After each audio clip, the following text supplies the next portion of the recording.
wabarakatuh.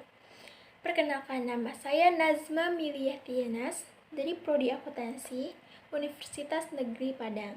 Kali ini saya akan menjelaskan tentang konsep dasar dari hukum dan regulasi bisnis. Hukum dan masyarakat. Manusia adalah makhluk sosial, di mana artinya manusia tidak dapat berdiri sendiri. Manusia pasti membutuhkan orang lain. Maka dari itu, manusia harus hidup bersama dengan masyarakat untuk mencapai tujuan bersama. Untuk mencapai tujuan bersama tersebut, maka diperlukan kaidah atau norma.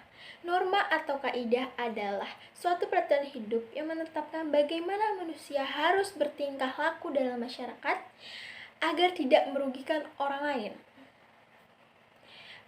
Norma berdasarkan sifatnya terbagi atas dua. Yang pertama, norma formal dan norma non-formal. Norma formal adalah norma atau kaidah yang mengatur masyarakat tetapi diatur oleh lembaga seperti contoh pemerintah, sedangkan norma non-formal adalah norma atau kaidah yang mengatur masyarakat tetapi tidak tahu siapa yang merumuskannya. Norma berdasarkan jenisnya ada 4, yaitu norma agama, norma kesusilaan yang mengatur aspek pribadi, norma sopan santun, dan norma kesopanan yang mengatur aspek kemasyarakatan. Sistematika hukum terdapat 2, yang pertama itu hukum publik dan hukum privat. Hukum publik merupakan hukum yang mengatur negara dan masyarakat, berbeda dengan hukum privat, yaitu hukum yang mengatur individu masing-masing. Hukum publik terdiri dari 6. Pertama itu hukum pajak, hukum tata negara, hukum pidana, hukum administrasi negara, serta hukum internasional.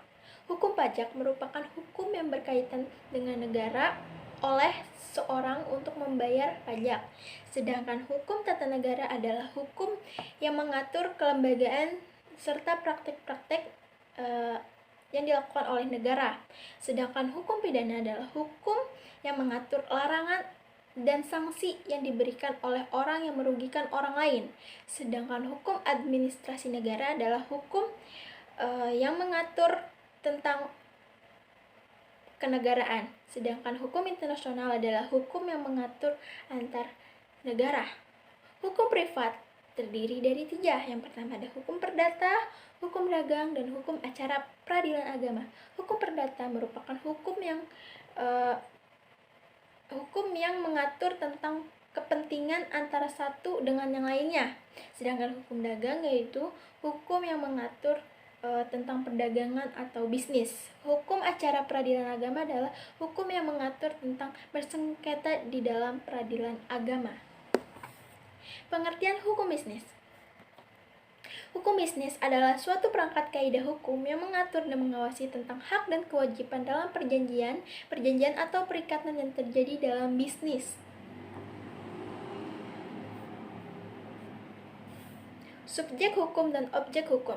Subjek hukum adalah segala sesuatu yang kepadanya menanggung hak dan kewajiban. Berbeda dengan objek hukum adalah segala sesuatu yang dapat menjadi objek hubungan hukum. Sumber hukum terdiri dari 5, yaitu undang-undang, kebiasaan, praktek, dan jurisprudensi dan doktrin. Sistem hukum di Indonesia terdapat 5. Yang pertama itu materi hukum, aparatur hukum, prasarana dan sarana hukum, budaya hukum, dan pendidikan hukum. Materi hukum terdiri dari perencanaan hukum, pembentukan hukum, penelitian hukum, serta pengembangan hukum. Mungkin itu saja yang dapat saya sampaikan. Kurang lebihnya saya mohon maaf. Wassalamualaikum warahmatullahi wabarakatuh.